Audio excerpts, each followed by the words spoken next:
안녕하세요. 주변에서 하도 제 이야기를 듣고 본인들만 알고 있기 아깝다고 꼭 사연 신청해보라고 해서 이렇게 용기를 내서 사연을 신청해봅니다. 기가 막히고 코가 막혀 역대급으로 시원하게 복수한 저의 이야기 꼭 끝까지 들어주세요. 저는 굉장히 가부장적인 집안에서 맏딸로 태어났어요. 아버지는 알코올 중독에 걸리셔서 매일 술을 한 병씩 마시고는 했죠. 매일 밤 술에 취해 집에 들어와 소리를 지르고 난리를 치는 아버지가 정말 너무 싫더라고요. 이럴 거면 그냥 나가서 들어오지 마. 어디서 여자가 소리를 질러? 네 아버지가 그렇게 만만하디? 딱 하는 소리와 함께 아빠는 제 따귀를 때리셨습니다. 엄마도 괴롭혔어요. 술에 취한 아빠는 괴물이었기 때문이었죠. 찬장이 있는 유리컵을 싹 다 가져와서 전부 다 박살내고 깨트리고 거의 전쟁터가 따로 없었습니다. 엄마도 이 때문에 심각한 우울증에 걸리셨어요. 오랫동안 폭력적인 남편과 함께 살다 보니 엄마는 무기력하셨습니다. 자식 버리고 그 지긋지긋한 인생에서 도망칠 법도 한데 자신의 운명을 받아들이셨죠.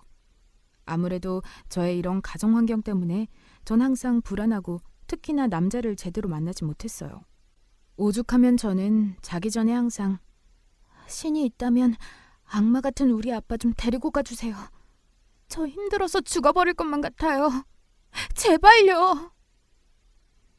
아빠가 죽길 바라는 기도가 제 자기 전 소망이었습니다. 그런데 제 기도가 통한 걸까요? 아빠는 알코올 중독으로 급성 심장마비가 오셨고 하늘나라로 떠나셨어요. 물리적으로 저를 직접 괴롭히는 존재는 사라졌지만 아빠가 딸에게 남긴 상처와 결핍은 계속되었습니다. 얼른 취업 준비를 하고 사회에 나가고 싶었던 저는 졸업을 하자마자 학원에서 자격증을 준비했어요. 다행히 그 학원에 장학생으로 선발되어서 크게 돈 문제 없이 잘 다닐 수 있었죠. 열심히 공부해서 취업 1차 합격을 하여 면접만 앞두고 있던 그때 한 남자가 다가와서 저에게 대시를 하더군요. 초창기 때부터 지켜봤는데 너무 열심히 공부하고 수업 듣는 모습이 인상 깊었다면서요. 저는 콧방귀를 뀌었습니다. 저는 애초에 남자에 대한 신뢰가 없었고 다 아빠처럼 보였거든요. 밥 한 끼 먹자는 말에 전 완곡하게 거절했어요. 연애할 생각이 없다고요. 그냥 가볍게 만나봐요. 밥 한 끼 먹자는 말이 꼭 사귀자는 말이 아니잖아요. 그렇게 말하니 할 말이 없더군요. 알겠다며 밥을 먹었고 그때 많이 친해졌어요. 제가 그 남자를 향해 의심의 눈초리를 거두지 못하니 눈에 힘 좀 빼고 드세요. 제가 잡아먹기라도 할까 봐요? 농담으로 제 긴장을 풀어주기도 했습니다. 그 후로도 그 남자는 지속적으로 저에게 대시하였어요. 포기를 모르시더라고요. 저도 사르르 마음의 눈이 천천히 열리기 시작했습니다. 사귀게 되었어요. 대신 저는 사귈 때부터 못을 받고 시작했죠. 전 결혼은 안 할 거예요. 가정 환경이 좋지 않았고 저 닮은 자식 낳는 게 무서워요. 세상에 태어나 사는 게 저에게는 큰 도전이었고 너무나도 힘들었어요. 자식한테까지 이 짐을 짊어지기가 싫어요. 그래도 이런 제가 좋으세요? 상관없어요. 그냥 저에게는 지금이 중요하니까. 지금 제가 그쪽을 좋아하는 건 어떻게 할 수가 없으니까요. 그렇게 시작된 연애였죠. 저에게는 굉장히 잘해줬어요. 알콩달콩한 연애를 즐겼고요. 마치 그 남자와 함께 있는 순간만큼은 어릴 때의 결핍이 다 채워지고 무한한 사랑 속에 있는 듯한 기분이었습니다. 그렇게 만나고 있을 때 알게 된 임신 소식. 몇 달째 생리를 안 하더니 혹시나 하는 마음에 사서 하게 된 임신 테스트기에서 2줄이 떴어요. 기쁜 게 아니라 세상이 무너지듯 하더라고요. 그렇게 만나고 있을 때 알게 된 임신 소식. 몇 달째 생리를 안 하더니 혹시나 하는 마음에 사서 하게 된 임신 테스트기에서 2줄이 떴습니다. 기쁜 게 아니라 세상이 무너지는 듯 하더라고요. 혹시나 이럴까봐 피임을 철저히 했는데 혼란스럽고 괴로웠습니다. 남친에게 소식을 전하니 키우자. 어? 내가 다 책임질게. 당신은 아무런 걱정하지 마. 저를 붙잡았습니다. 원치 않은 임신이다 보니 너무 혼란스럽더라고요. 그래도 어떻게 아이를 지우겠어요. 어른이니 책임은 져야죠. 그렇게 전 임신한 몸으로 시댁에 인사를 갔어요. 그때 아버님을 처음 만나게 되었거든요. 첫인상은 헉이었습니다. 왜냐하면 돌아가신 저희 아버지랑 인상이 너무 비슷했고 풍기는 분위기나 에너지가 정말 똑 닮았었습니다. 가부장적인 성격과 굳어있는 얼굴 표정, 그리고 건수라도 걸려보라는 고약한 심보를 가진 입술까지 죽은 아빠가 환생한 줄 알았네요. 요즘 애들은 혼전 임신이 기본이니 여자가 어떻게 몸을 자식 다 키워봤자 소용없다더니. 아버지의 한숨 섞인 한탄에 옆에서 듣고 있던 어머님이 제가 상처받을까봐 아버님을 말리셨습니다. 당신은 그런 소리는 좀 가려서 해요. 며느라가가 듣고 있는데 못하는 말이 없어 정말. 그제서야 아버님은 제 눈치를 살짝 보면서 입을 다무셨고요. 내내 뚱한 표정을 지으며 못마땅한 모습을 보이셨습니다. 어머님은 우리 바깥 사람 말투랑 표정이 원래 이러니 너무 마음 쓰지 마요. 홀몸도 아닌데 괜히 신경 쓸까봐 내가 다 걱정이네. 저를 챙겨주셨습니다. 어머님이랑은 마치 오래전부터 다 알고 있던 사이처럼 영혼이 통하는 느낌이 들었어요. 그렇게 저희는 우당탕탕 결혼을 하게 되었죠. 다행히 시댁에서도 준비하는데 보탬을 꽤 많이 해주셨어요. 아버님이 졸부라고 하시더라고요. 어머님한테 그렇게 가부장적으로 대하고 무시를 하는 것도 아버님이 가진 돈에서 나오는 자신감도 한몫하신 듯 했습니다. 우리 아버지가 원래 성격이 좀 그러셔. 나 어릴 때도 마땅한 직업도 없으셨지만 항상 콧대는 하늘을 찌르고 엄마를 종처럼 대하시고 그랬지. 남편도 인정하더라고요. 아버님은 부모한테 물려받은 재산을 가지고 도박을 하셨나 봐요. 도박으로 돈 버는 게 거의 불가능하잖아요. 말 안 해도 다 날려 먹으신 거죠. 일평생 어머님한테 생활비 한 번 준 적 없으셨던 아버님. 결국 어머님은 아들들 다 키워내겠다는 책임감 하나로 반찬 가게 겨우 내서 집안 식구들 입에 풀칠해주며 악착까지 사셨나 봅니다. 당신 정말 한 번만 더 도박해서 돈 날리면 난 그땐 몰라요. 알겠어요? 생활비도 안 주면서 도박할 돈은 정말 어디서 그렇게 나는 거야? 어디서 당신이 남자가 하는 일에 큰 소리를 내면서 신경 써?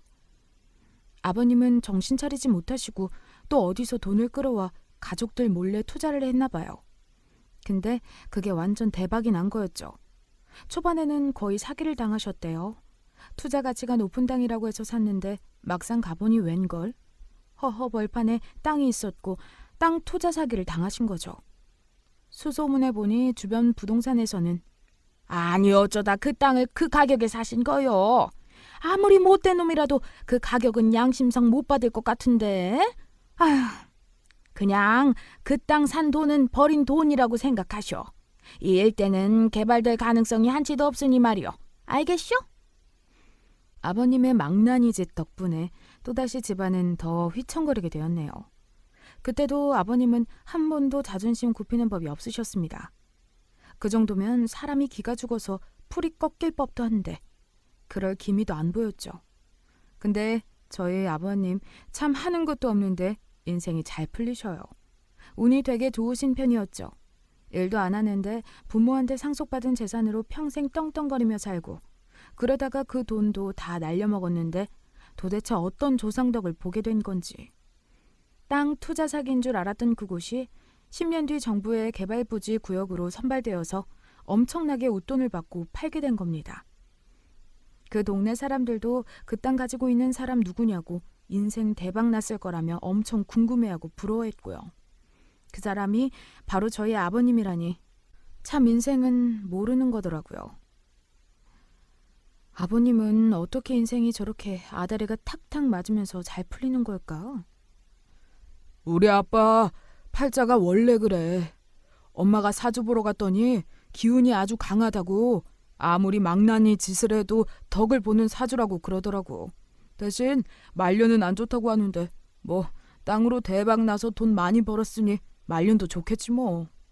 남편도 인정하는 아버님의 인생이었습니다. 한편으로는 부럽더라고요.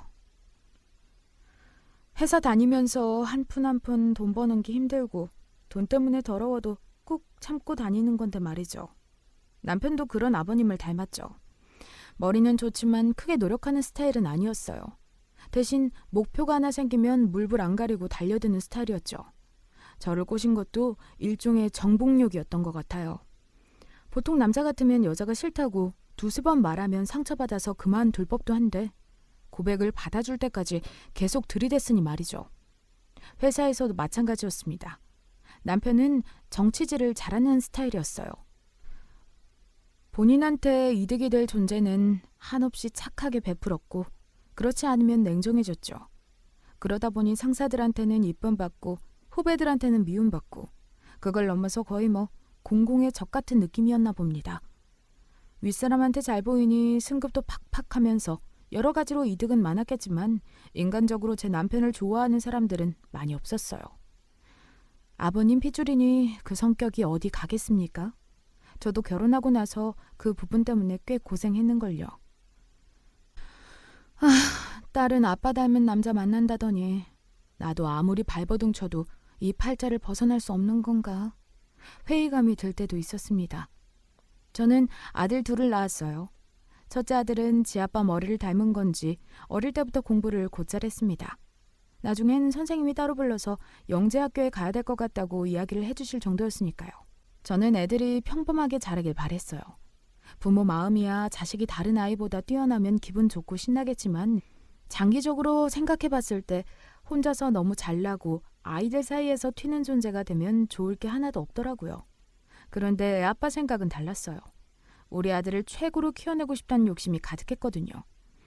그래서 학원도 엄청 보내고 경제적으로 지원도 빵빵하게 했죠. 당신 애가 하고 싶단 건 다 해주지 마. 그러다 버릇 나빠진다니까. 둘째한테는 스마트폰 안 사주고 먹고 싶은 거 있으면 집밥 먹으라고 타박 주면서 첫째가 뭐 사달라고 하면 다 사주고.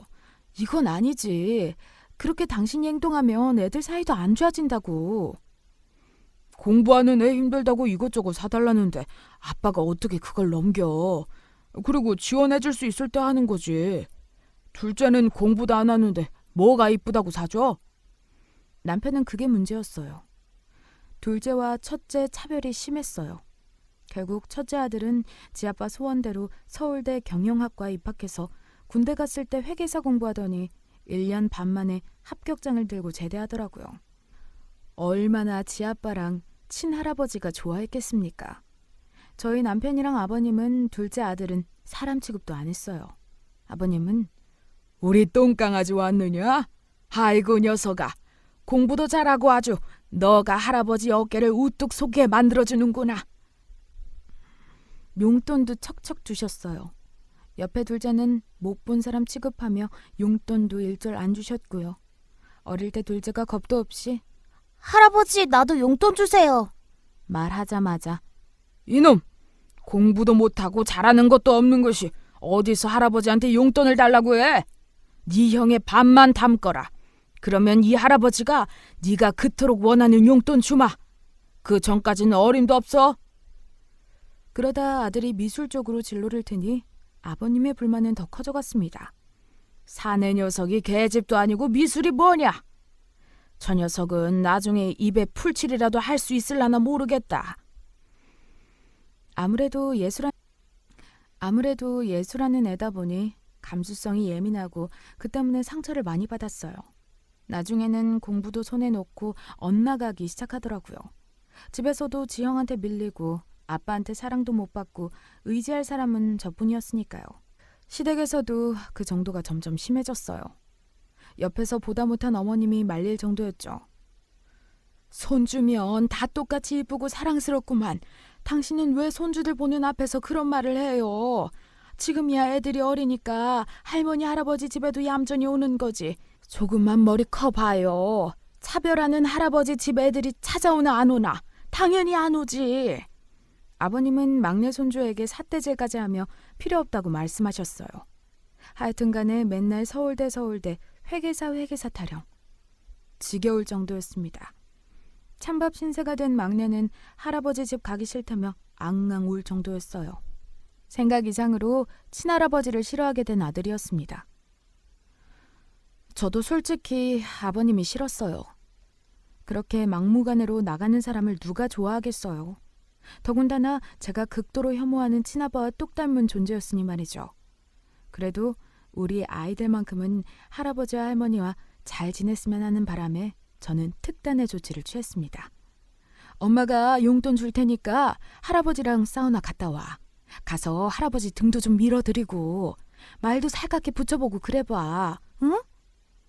싫어. 나 진짜 싫어. 할아버지가 그래도 정이 있으신 분이니까 먼저 다가가보자. 응? 결국 아들은 울며 겨자 먹기로 용돈을 주고 아버님과 함께 목욕탕에 갔어요. 그런데 시간이 지나도 둘은 집에 들어오지 않았어요. 어머님은 아니 1시에 목욕탕에 간 것 같은데 무슨 저녁 8시가 되어도 집에 안 들어오는 게야. 며느라 전화 좀 해보거라. 아버님은 전화기가 꺼져 있었고 제 아들은 전화를 받지 않았어요. 슬슬 불안해지기 시작하더군요. 저는 슬리퍼를 신고 아버님이 간 목욕탕에 찾아가 보려고 하던 그때 엘리베이터에서 아버님이 내리셨어요. 표정이 굳어 있으셨습니다. 아버님, 재석이는 어디 갔어요? 땡! 아버님은 갑자기 소리를 지르며 집으로 슝 들어갔습니다. 뭔가 둘 사이에 무슨 일이 생긴 것 같았죠. 아들에게 연락이 왔습니다. 먼저 집에 갔다고 하더라고요. 할머니, 할아버지 집에서 저희 집까지 2시간 거리인데 그 거리를 혼자 간 거였습니다. 이상하다 싶었네요. 무슨 일 있었냐고 물어봐도 대답이 없었어요. 앞으로 그 녀석 우리 집 출입 금지다. 데리고 오지 말거라. 호통만 칠 뿐이었죠. 전 속으로 싸우거나 우리 아들이 아버님한테 대들었구나 싶었습니다. 그래서 더 이상 아무 말 안 했어요. 며칠 뒤 제삿날이 왔죠. 어쩔 수 없이 둘째를 다시 데리고 시댁에 도착했어요. 이상하게 그렇게 기세 등등하고 삿대질 대마왕이던 아버님이 둘째 앞에서 너무나도 작아진 모습을 보이시는 겁니다. 눈동자도 가만히 두지 못하고 이리저리 굴리고 담배만 뻑뻑 피시더라고요. 심지어 절할 때는 사시나무 떨듯이 파르르 떨면서 하셨고요. 전 어머님께 조용히 물었습니다. 아버님 어디 아프세요? 왜 이렇게 몸 상태가 안 좋아 보이세요? 그러게 말이다. 사우나에 갔다 온 이후로 내리 저 모양이야. 무슨 일이 있었냐 물어도 도통 말해주지 않으니 말이다. 아들도 이야기를 안 하고 아버님도 입에 자물쇠를 단 것처럼 꾹 다물고 말해주지 않으니 저는 둘이 간 목욕탕을 몰래 슬금슬금 가서 방문했습니다. 얼마 전에 저희 아버님이랑 우리 막내가 여기 갔다 왔는데 갔다 온 이후로 상태가 안 좋더라고요. 무슨 일 없었죠? 목욕탕 주인은 무슨 소리냐고 자기네가 그걸 어떻게 아냐면서 황당한 표정을 지으던 그때 욕탕에서 나온 새신사 아저씨가 저희 둘이 하는 이야기를 듣고 생각이 났다는 듯이 한마디 던지시더군요. 아, 그 최 사장님이랑 손주 갔다 온 때 말하는 거구나. 아유, 말도 와요. 욕탕 안에서 둘이 어찌나 소리치면서 말을 하던지 그만하라고 말려도 손주가 울분에 찬 목소리로 고래고래 소리치는데 아이고, 최 사장님은 뭐 약점이라도 잡힌 건지 꼬리를 내리고 아무 말도 못하고 있더군요. 그러다가 손주 녀석이 먼저 욕탕에서 뛰쳐나가던데요. 저는 그 이야기를 들었을 때 깜짝 놀랐습니다. 막내가 워낙에 순한 성격이라 어지간해서는 화를 안 내거든요. 집에 가자마자 전 둘째와 이야기를 했어요. 엄마 어느 정도 알고 있으니까 이제 숨기지 말고 솔직하게 말해봐. 너 그날 할아버지랑 무슨 일 있었어? 어? 아들 녀석은 꼼짝도 안 했습니다. 자꾸 이럴 거야. 아, 몰라. 별일 없었어. 그냥 묻지 마 자꾸. 전 슬슬 화가 나기 시작했습니다. 엄마가 다 들었어. 너 할아버지한테 소리 지르면서 대들었다며. 아무리 네가 할아버지를 싫어해도 남들 눈 다 있는 밖에서 그러면 안 되는 거지. 엄마한테만 그 사실 속 숨기면 안 들킬 줄 알았니? 어른한테 큰 소리 내는 법은 어디서 배운 거야? 아들한테 따끔하게 화를 냈습니다. 그래도 아이가 예의 바르게 컸으면 하는 바람이었어요. 그런데 그때 막내가 억울하다는 듯이 펑펑 울기 시작하는 겁니다. 왜 나한테만 그러는데? 정말 나도 억울하다고. 그런 거 아니라고. 내가 대든 거 아니라고 진짜. 막 흐느끼면서 눈물을 흘리기 시작했어요. 저도 당황스럽더라고요. 막내가 그렇게 우는 모습을 자주 보지는 못했으니까요. 눈물이 그치기까지를 기다렸습니다. 그리곤 차근차근하게 어떻게 된 거냐고 물었어요. 아들은 자물쇠라도 잠근 마냥 굳게 닫힌 입술을 열어 이야기를 시작했습니다. 그리고 듣게 된 충격적인 이야기에 전 거의 거품을 물고 쓰러질 뻔했어요. 알고 보니 아버님이 어머님이 아닌 다른 여자랑 만남을 지속하고 있다는 이야기였죠. 할아버지가 할머니 몰래 다른 사람들 만나고 다닌다고. 너 그거 어떻게 알았어? 아들이 할아버지 핸드폰을 봤나 봐요. 목욕탕 가는 길에 길 좀 봐달라고 핸드폰을 손주한테 건넸는데 이상한 문자가 오니까 할아버지 옷 갈아입을 때 핸드폰을 가져가서 쓱 봤는데 기상천외한 변태적인 문자들이 들어있었던 거죠. 거기에 그치지 않고 아버님이 그 불륜녀한테 각종 물건들을 사서 가져다가 바치고 그런 내용까지 다 들어있었답니다. 그리고 할아버지가 아빠랑 할머니 명의로 대출도 받았어. 은행에서 온 문자랑 어떤 아저씨랑 주고받은 내용이 다 있었다고. 처음부터 끝까지 좀 너무 당황스러운 내용의 연속이라 이해가 되지 않았어요. 손주랑 목욕탕에 간 아버님이 그곳에 가서도 첫째 손주랑 비교하는 말씀을 하셨나 봐요. 네 형은 서울대 나왔는데 너네가 비실비실하니 나중에 남자 노릇도 못할 것 같은데 어디다 써먹으려고 하는 거냐? 남자로서 자존심 상하게 하는 말을 엄청 했나 봅니다. 인격적으로 존중하지 않는 그런 말들이 있잖아요. 결국 아들이 화가 나서 그러면 할아버지는 남자 노릇 하시려고 이상한 아줌마도 만나고 그러시는 거예요? 왜야? 너 지금 뭐라고 했어? 할아버지 남자 구실하려고 할머니 말고 다른 여자 만나시는 거냐고요. 왜 저한테만 뭐라고 하시는데요? 저 다 알아요, 할아버지 이야기. 참다 못한 둘째가 폭로를 한 거죠. 아버님은 깜짝 놀라서 어떻게 한 거냐고 캐물었고 그러다가 목욕탕 안에서 언성이 높아지고 아버님이 손을 들어 손주에게 손찌검을 한 겁니다. 충격받은 제 아들은 절대로 친할아버지랑 연락 안 할 거라고 굳게 다짐하고 집으로 도망친 거였죠. 알고 보니 아버님 땅 투자해서 돈맛을 쏠쏠하게 보신 건지 그 돈으로 여자 만나고 또 다른 투자하려고 막 돈을 모은 모양입니다. 모으다 안 됐던지 아들이랑 아내 돈에도 손을 댄 거였어요. 아들의 충격적인 폭로로 알게 된 이야기에 전 조금 망설여졌습니다. 이걸 어떻게 해야 하나, 그냥 묻어야 하나 싶더군요. 그런데 그때 보게 된 아들의 일기장. 할아버지가 빨리 그냥 하늘나라에 갔으면 좋겠다. 이 집안 식구들은 나만 싫어한다. 그냥 내가 죽어야지 고통이 끝나게 되지 않을까?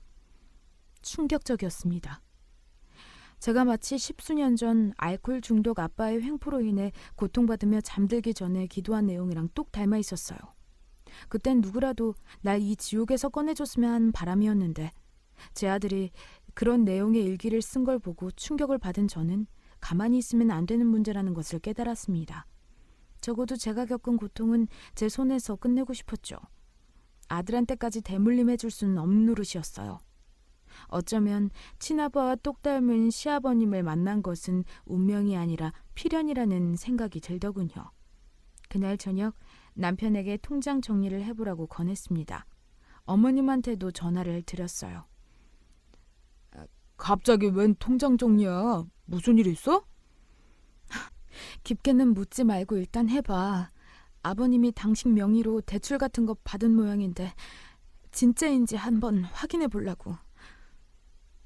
네, 진짜였네요. 아들의 말처럼 아버님이 어머님과 남편 명의로 대출을 받았던 거였어요. 어머님은 충격에 빠지셨어요. 전화기 너머로 어머님의 좌절하는 목소리가 다 들릴 정도였습니다. 어머님, 여기서 무너지시면 안 돼요. 제가 도와드릴게요. 저도 이번 사태 그냥 넘어가진 않을 거예요. 굳세게 마음 먹고 같이 나아가 봐요. 네? 애미야, 고맙다. 정말 고마워. 어머님이 이렇게까지 흔들리고 힘들어하시는 데는 다 이유가 있었어요. 말 못할 가정사가 있었기 때문이었죠. 사실은 몇 년 전에 아버님과 어머님 사이에 좀 큰일이 있으셨습니다. 국가검진을 받으려고 통지서가 날라왔었거든요. 어머님은 굉장히 촉이 좋으신 분이었어요. 검진은 무슨? 난 튼튼해서 괜찮아. 하등 문제 없다고. 아버님은 검진 받기를 거부하셨나 봅니다. 근데 그날따라 이상하게 뒷목이 서늘하고 어깨가 무거웠던 어머님은 꼭 아버님을 데리고 검진을 받아야겠다는 생각이 들었나 봐요. 그렇게 간 병원에서 아버님이 대장암 판정을 받으신 거죠. 대장암이라는 게 조기 발견하는 게 굉장히 힘듭니다. 증상이 없는 암이다 보니까 말기가 다 되어서 오시는 분들이 대부분이거든요. 바로 아버님 항암 치료를 시작하셨죠. 어머님이 그때 반찬 가게도 잠시 접고 아버님 병수발 들고 대소변도 다 받아내셨거든요. 사람이 치료받으면서 기력이 딸리다 보니 보호자가 없으면 아무것도 할 수가 없었어요. 근데 그때 웃긴 게 뭔지 아세요? 그때 바람이 난 거예요. 아버님이요. 중학교 동창이랑요. 어머님이 결혼 생활 내내 거슬렸던 여자가 한 명 있었는데 그 여자랑 기어코 바람이 났다네요. 잠깐 은행일 보러 온다고 반나절 병실 비웠더니 글쎄 그때 그 병실에서 이러쿵저러쿵 그런 일이 있었던 겁니다. 내가 그때 헤어졌어야 하는데 무슨 놈의 팔자가 이렇게 끈질긴 건지. 그때 못 헤어지고 질질 끌다가 이렇게 또 가슴에 비수가 꽂히니 어쩌면 좋니 정말. 어머님의 구슬픈 한 소리가 저를 슬프게 했습니다. 어머님은 그 당시 무척이나 화를 내셨지만 아버님이 적합한장으로 나오셨어요. 남자가 바람을 필 수도 있지 유난이냐고 하면서요. 보통 여자들 같으면 그때 이혼할 텐데 어머님은 하도 오래전부터 가스라이팅을 당하기도 하셨고 아무래도 옛날 분이시다 보니 참고 인내하고 기다리고 이런 게 익숙하셨던 거죠. 그리고 가정을 지켜야 한다는 책임감도 굉장히 강한 분이셨고요. 그냥 애들이랑 손주 생각해서 가슴에 묻고 사셨습니다. 그 이후에도 아버님이 어머님께 고마운 줄 모르고 당연하게 생각하며 갑질하다가 사태가 벌어진 거였네요. 불륜도 모자라 본인이 몰래 대출받은 것까지 딱 걸리니 똥줄이 타서 그렇게 사시나무 떨듯이 그게 언제 폭로될까 불안해하면서 좌불안석인 모습을 보이셨던 거예요. 제 아들은 할아버지가 자기를 또 때릴까봐 무서워서 벌벌 떨고 아버님은 막내 손주가 언제 이 사실을 가족들한테 폭로할까 두려워서 시한폭탄 취급하며 서로를 볼 때마다 두려워했던 거였죠. 전 이건 절대로 그냥 넘겨선 안 된다고 생각했습니다. 특히나 어머님을 위해서였죠. 그간 여자로서의 삶을 포기하고 한 가정을 위해서 온전히 본인 인생을 바치신 어머님이 너무 불쌍하더라고요. 몇 해 전에 돌아가신 엄마 생각이 나기도 했고요. 제 평생 소원이 엄마가 알코올 중독 아빠의 그늘에서 벗어나 자유롭게 사시는 거였거든요. 말년에 암에 걸리셔서 자유도 못 누리시고 병실에서 투병하다가 떠나셨지만요. 어머니만큼은 제가 자유롭게 해드리고 싶었습니다. 그게 저의 사명인 것 같아서요. 아닌 상황에서 아니라고 말하고 나를 괴롭히는 남자의 소나기에서 벗어나 자유를 찾는 거에 말이죠. 남편 불러 이 상황에 대해서 자세히 의논하게 되었습니다.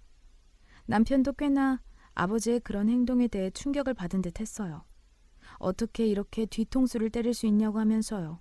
알고 보니 예전에 저희 집 신혼집 구할 때 집 문제 해결해 주신다고 하면서 아버님이 남편 인감도장 가져간 적이 있었거든요. 그때 가져간 그 인감도장으로 벌인 일이더라고요. 결국 저와 남편은 가족들 다 불러서 아버님의 불륜과 몰래 대출받은 사실에 대해서 한치도 빠짐없이 전부 다 폭로했습니다.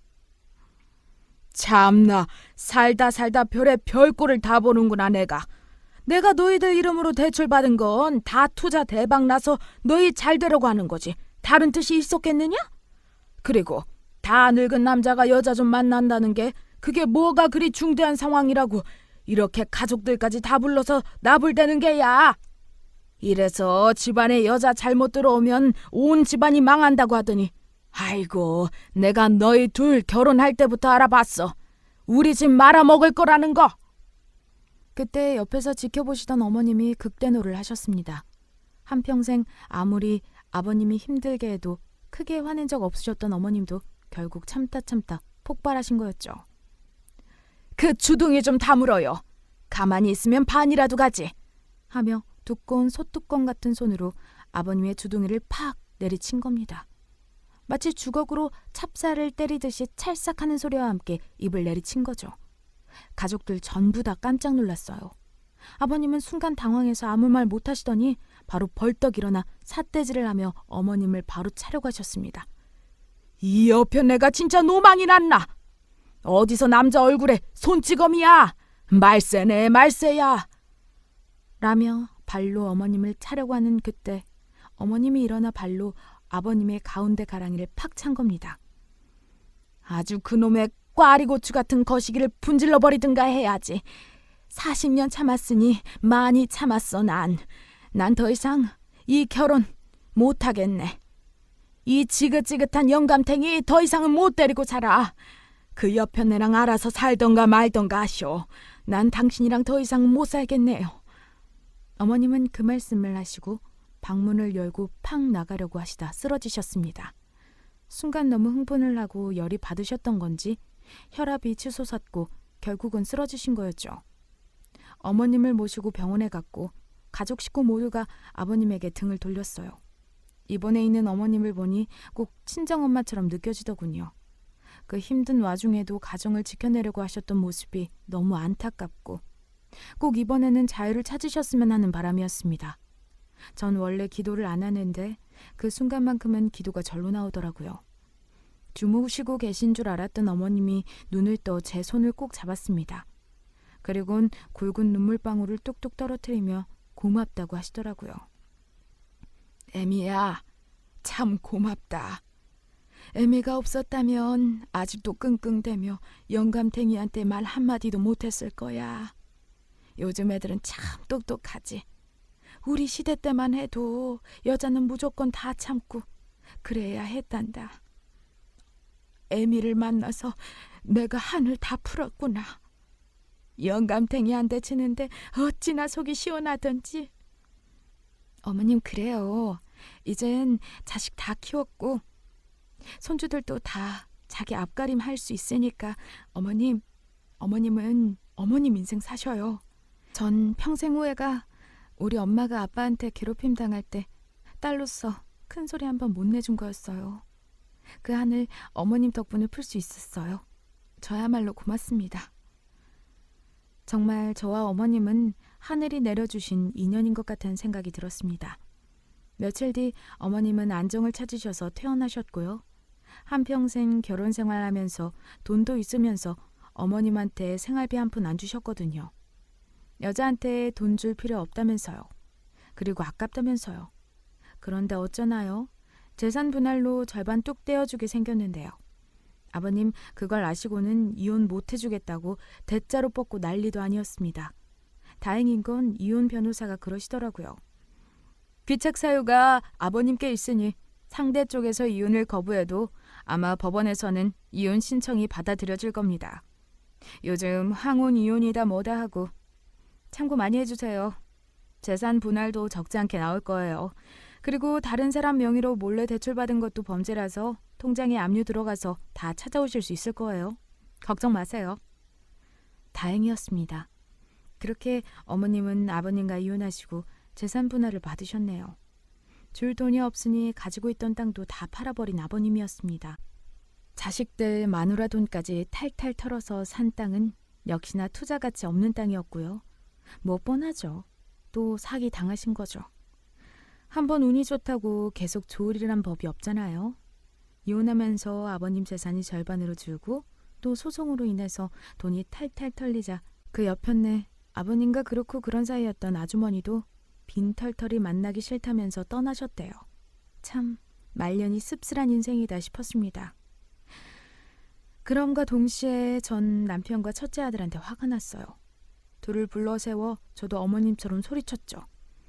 당신이랑 재현이 둘 다 정말 막내한테 이렇게 대할 거야? 당신도 너무해. 공부 잘하는 애만 차별하고 재현이 너도 할아버지처럼 콧대만 높아져서 동생한테 아는 체도 안 하고, 어? 따끔하게 혼을 냈습니다. 이번 사태로 인해서 남편도 막내의 스트레스가 얼마나 큰지에 대해서 철저하게 깨닫게 되었어요. 본인도 아버지한테 뒤통수를 맞아보니 그동안 강압적으로 행동하고 이기적으로 산 자신의 모습을 반성한 듯 보이더라고요. 회사에서도 상사한테 단물만 쪽 빨리고 나중에 팽당해서 굉장히 힘든 상황이었거든요. 이렇게 살면 안 되는 거구나 라는 것을 여러 가지 상황적 요인들로 인해 배우게 된 남편은 막내에게 사과했습니다. 아빠가 미안했다고 하면서요. 아빠도 아빠의 아빠, 그러니까 네 친할아버지가 항상 차별 대우를 하셔서 난 절대 자식한테 안 그래야지 했는데 나도 모르게 그래버렸다. 아빠를 용서해다오. 정말 미안하다. 너에게 그게 그렇게 큰 상처가 될 줄은 몰랐어. 첫째 아들 녀석도 막내가 죽고 싶다는 일기까지 쓴 걸 알고선 많이 반성한 모양이더라고요. 맛있는 밥을 사주며 언제든지 형이 도와주겠다고 미안하다고 사과를 했나 봅니다. 막내 얼굴이 많이 밝아졌어요. 참 저도 엄마로서 미안했습니다. 아이의 그늘막이 되어야 했는데 그러지 못했던 것 같아요. 그래도 막내 덕분에 가족이 다시 하나로 뭉칠 수 있게 된 것 같아서 참 고마웠어요. 그래, 부당하고 힘든 일이 있을 땐 꼭 참는 게 능사는 아닌 거야. 나를 표출해야 할 땐 해야지 상황이 바뀌는 법이구나. 라는 것을 절절하게 깨달았습니다. 그리고 몇 달 뒤 아버님은 큰 벌을 받으셨네요. 대장암이 재발하셨고 병원에 입원하셨다고 들었어요. 그때 아내한테 미안하다고 제발 자기를 용서하고 다시 자신한테 돌아와달라고 어머님한테 사정을 했지만 이미 굳게 마음먹은 어머님을 호되게 소리쳤대요. 당신은 날 필요할 때만 찾나 봐. 대장암 처음 걸렸을 때 손목 터널 증후군 생길 정도로 당신 간호했는데 돌아오는 건 배신뿐이었단 걸 알면서도 당신한테 다시 돌아가란 말이요? 참, 영감탱이가 노망이 났나. 난 이제 내 인생 살 거니까 당신도 당신 인생 알아서 사세요. 아픈 아버님을 찾아오는 사람은 아무도 없었답니다. 병실에서도 그 고약한 사태질하는 성격을 고치지 못하고 간호사들한테 손가락질하면서 화내고 마음에 안 드는 게 있으면 소리 지르니 병실 사람들도 아버님을 엄청 싫어하고 불편해했다네요. 본인 입맛대로 행동하고 자기 멋대로 살면 결국엔 벌 받는 게 하늘의 이치인 것 같습니다. 나중에는 호스피스 병동으로 옮겼는데 거기서도 성격 죽이지 못하고 고래고래 소리 지르다가 또 병실 이동하고 그랬다네요. 말년이 되어도 자식도 아내도 아무도 찾아오지 않으니 굉장히 비참한 최후를 맞이하신 거죠. 아버님은 그렇게 투병하시다가 결국 돌아가셨습니다. 막판에 자식들이 찾아가 임종을 지키고 빠르게 화장해서 화장터로 보냈네요. 고약하고 이기적으로 살았으니 장례식장에 찾아올 리가 아무도 없어서 3일장도 치르지 않고 그냥 가족장으로 해서 바로 선산에 뿌려드렸네요. 친정아빠 닮은 아버님 때문에 너무 얼굴 마주하는 게 힘들고 고통스러웠는데 지금 생각해보니 이것 또한 다 제 운명인 것 같습니다. 친정아빠 기세에 눌려 나답게 살지 못했던 지난 날들에 대한 기회를 한 번 더 다시 받은 것 같았어요. 무섭고 힘든 상황에도 불구하고 나를 표현한 아들 덕분에 저 또한 제 자신을 표현할 수 있었고 어머님 또한 자신을 드러내면서 자유를 찾을 수 있었으니까요. 어찌 보면 그간 힘들었던 순간들도 다 저에게 약이 되고 살이 되었던 귀한 시간이 아니었나 싶습니다. 처음엔 난 왜 이런 가정에서 태어나서 아빠를 닮은 남편과 아버님을 만나게 된 거지? 이게 아빠 닮은 남자를 만난다는 여자의 운명인가 하고 참 많은 눈물을 흘렸는데 그 고통 속에서 무언가를 깨우친 것 같습니다. 고통 속에서도 그 깊은 의미를 찾을 수 있었고 그 의미 덕분에 삶을 다시 새로운 시선으로 바라볼 수 있게 되었네요. 아빠와 깊은 유대관계를 쌓지 못하고 결혼하신 여자분들, 제 심정을 다 이해하실 거라고 믿어요. 참, 아버지에 대한 결핍을 채우는 게 쉬운 일은 아니거든요. 그런 아빠를 만난 건 내 자신을 스스로 더 잘 살펴주고 사랑하라는 뜻에서 인연이 맺어진 게 아닌가 싶습니다. 남자에게 사랑받는 것도 중요하지만 그보다 우선될 것은 내가 내 자신을 사랑해주는 것. 그것을 깨우치게 하기 위해선 맺어진 인연이라 생각하고 모든 것에 감사하려고 합니다. 다행히 막내 아들은 그때 상처가 많이 치유되었고 그 이후로도 애아빠랑 첫째가 막내를 위해서 많이 신경 써준 덕분에 지금 미술대학에 입학해서 아주 행복하게 잘 살고 있어요. 감수성이 예민하고 풍부한 막내는 미술로 자신의 마음을 표현하면서 자유롭게 사는 것 같더라고요. 반면에 첫째는 회계사 일하면서 스트레스도 많이 받고 무한 경쟁 속에서 굉장히 지쳐하는 것을 보니 어쩌면 학벌이나 돈이 우리네 인생의 전부가 아니라는 것에 새삼스럽게 또 다시 한번 깨닫게 되네요. 남편도 예전엔 아버님을 닮아서 회사에서 굉장히 간신배처럼 행동하고 그랬는데 몇 번의 안 좋은 일을 겪고 이제는 그 성격을 많이 고치고 유순하게 팀원들이랑 어울리면서 살고 그러네요. 악의 축이었던 아버님이 저희 가족에게 많은 깨달음을 주고 가셨답니다. 어머님도 이젠 남편을 원망하지 않는다고, 그저 하늘나라에 가서 그냥 편하게 살았으면 좋겠다고 딱하게 그를 바라보면서 본인의 행복한 인생 2막을 여셨습니다. 꽃꽂이도 배우시고 친구분들과 함께 행복하게 여행하면서 잘 살고 계세요. 참 많은 우여곡절이 있었지만 좌절하지 않고 다시 일어서서 잘 사는 우리 가족을 보니 저도 행복합니다. 친정 아빠 닮은 남편과 시아버님을 만난 저도 행복하게 잘 살 수 있네요. 팔자가 센 게 아니라 이렇게 될 운명이었다는 걸 거부하지 않고 받아들이니 팔자가 폈습니다. 때로는 인생의 흐름에 몸을 맡기고 평안하게 살아가는 게 지혜로운 처사가 아닌가 싶습니다. 혹여나 비슷한 가정 환경에서 자라서 결혼 생활을 하시는 분들 중에 힘든 분이 계실까봐 이렇게 저의 이야기를 하게 되었네요. 감히 조언 한 말씀 드리자면 아무것도 두려워 마세요. 그저 내 자신이 되세요. 내 내면의 목소리에 귀를 기울이세요. 나를 위해 사시라고 감히 말씀드리고 싶습니다. 우리는 모두 행복할 자격이 있으니까요. 행복하자고요. 함께. 그럼 저는 사연 여기서 마치겠습니다. 감사합니다.